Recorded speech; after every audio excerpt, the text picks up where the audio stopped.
Good afternoon, beloved. It is Tuesday, Holy Tuesday, April the 15th, and I am back with another message.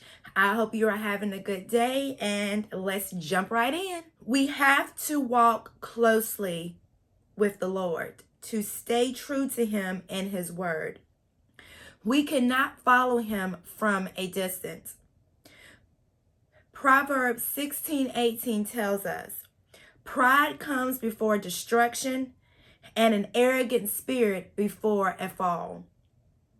Yesterday, if you remember, we talked about Peter's arrogance that led him to deny Jesus 3 times, which in turn had him crying, weeping in the streets.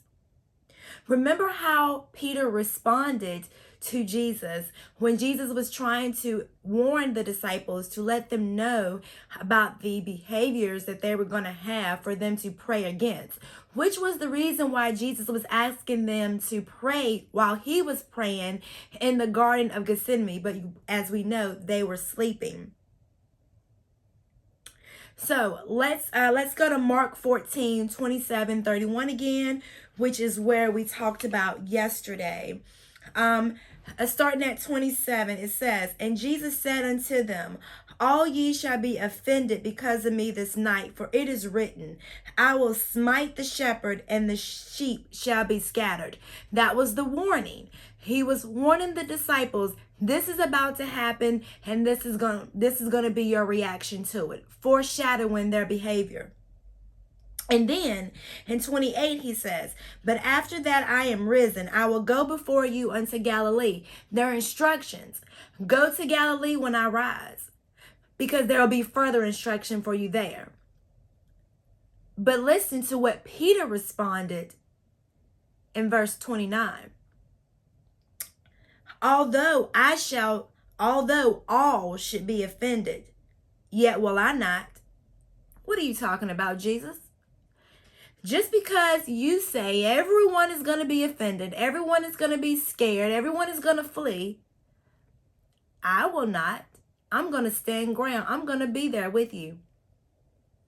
And Jesus responds, verily I say unto thee, that this day, even in this night, before the cock crow twice, you will deny me thrice, 3 times.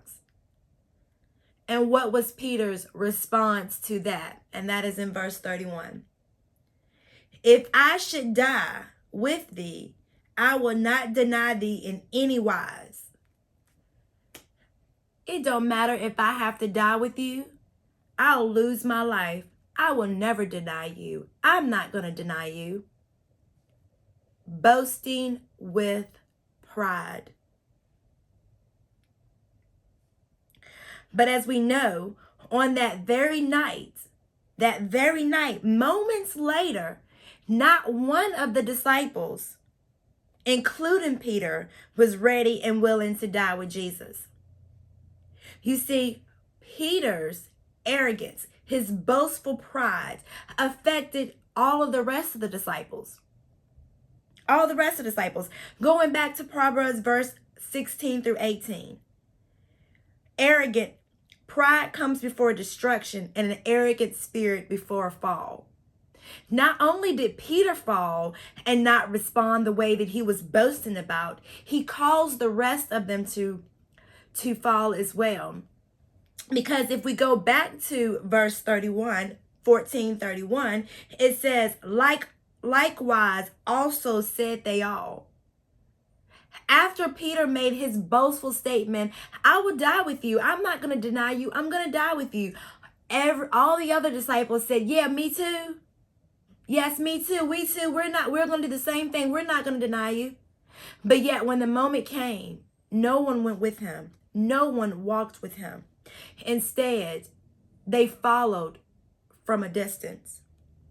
Beloved, to remain true to our love and fellowship with God, we must stay the course, humble ourselves on a daily basis.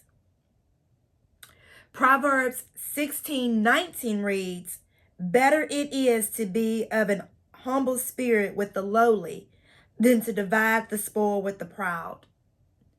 When we start to think too highly of ourselves, it not only affects our relationship with God, but it can affect other people's relationship with God as well. Putting us at a distance with Christ, right? Having us feel like we're reaching our hand out to him and we cannot touch him. Why? Because we put ourselves at the distance because of our pride, our boasting, our arrogance. We have not been able to humble ourselves enough. So, the message here, beloveds, is let us put aside ourselves. Let us pray and take heed to God's instructions. When you hear him tell you something, if he convicts you about some type of behavior, he knows that's inside of you, don't say, no, it's not me. Even if he convicts you through someone else, don't say, no, I would never do that. I would never do this. Wrong. That is a boastful spirit, and it will certainly cause you to fall. It will certainly cause you to lose your first place standing in your walk with Jesus. Let's stay close to him in our walks. Let us remember how Jesus walked to his death alone for one reason: to show his unconditional love for us. Let us remember. From Practicing Peacemaking Ministries.